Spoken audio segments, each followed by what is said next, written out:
Warning Ukraine of irreparable blow in the event of war.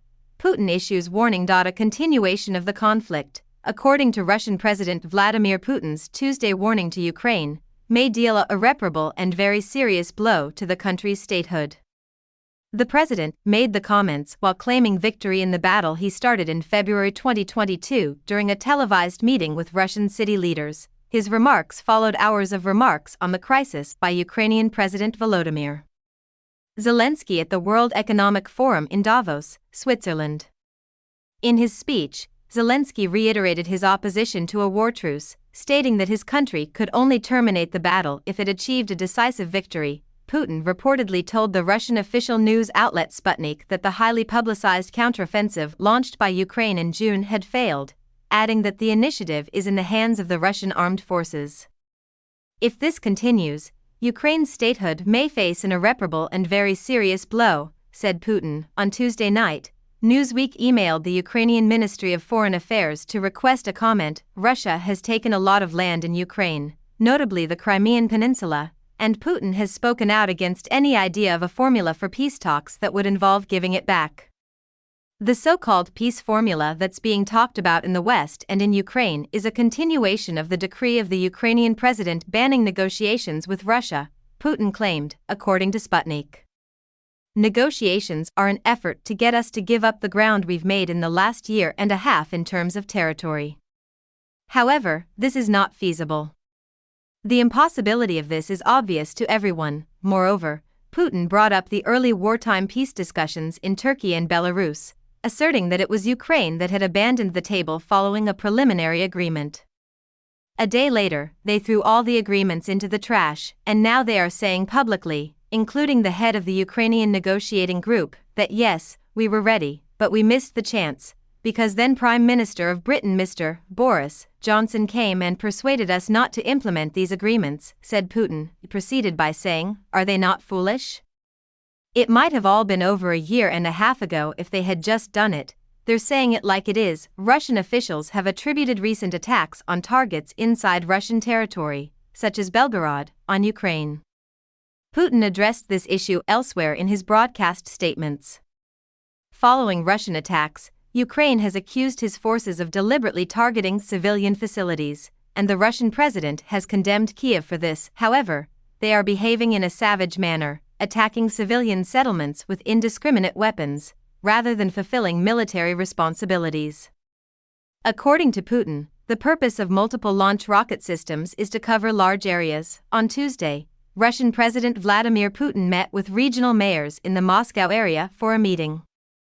Putin of Russia has threatened Ukraine with irreparable and very serious blow if the country persists in its resistance to his government. A possible visit to Pyongyang by Russia's leader and weapons shipments to support Moscow's war on Ukraine were discussed at President Vladimir Putin's meeting with the visiting North Korean foreign minister, according to the TASS news agency. Putin met with Cho Sun-hui on Tuesday during his visit to Moscow. Speaking to Sergei Lavrov, Cho conveyed his gratitude for North Korea's support within the context of the special military operation in Ukraine, according to TASS, who did not provide any other information. Cho's visit coincides with what appears to be an uptick in North Korean weapon deliveries to Russia. The United States and South Korea have accused Pyongyang of supplying over 1 million artillery rounds and its most recent missiles to Moscow, which it has allegedly used to shell Ukraine. The accusation have been refuted time and time again by both Russia and North Korea. Satellite images captured between October and December of North Korea's Nijin port, close to the Russian border, reveal an uninterrupted flow of ships, notably Russian cargo ships, docked at the facility. South Korea claims the images show train carriages prepared to transport commodities, including weapons destined for Russia, as well as hundreds of cargo containers being loaded and unloaded. The main channel read more despite prior reports that the foreign minister was expected to conclude her trip on Wednesday. Official North Korean media have remained mum on any comments regarding the meeting between Cho and Putin. At their summit in Russia in September, Putin and Kim discussed North Korea, and Putin vowed to visit the country and offer assistance with its space program. The weapons supplied by North Korea enhance Putin's arsenal, allowing him to launch an attack on Ukraine. These weapons will restock inventories of artillery systems that were used during the Soviet era. It is believed that the weapons are worth several $billion. If North Korea were to receive payment for them, it would help their sanctions-hit economy and put less pressure on Kim to resume the long-stalled nuclear disarmament discussions with the U.S. During his November visit to Seoul, U.S. Secretary of State Antony Blinken stated that Moscow is allegedly supplying technology and support to Kim's military projects in exchange for the arms. It would be Putin's first encounter with Kim in North Korea if he does go to Pyongyang. The current leader's father, Kim Jong-il, was the subject of worldwide attention in July 2000 when he met with then South Korean President Kim Dae-jung at a historic summit in Pyongyang, raising hopes of reconciliation on the divided peninsula. Putin had previously traveled there to meet with Jong-il. Meanwhile, Kim Jong-un has begun this year by increasing tensions with the United States, Japan, and South Korea.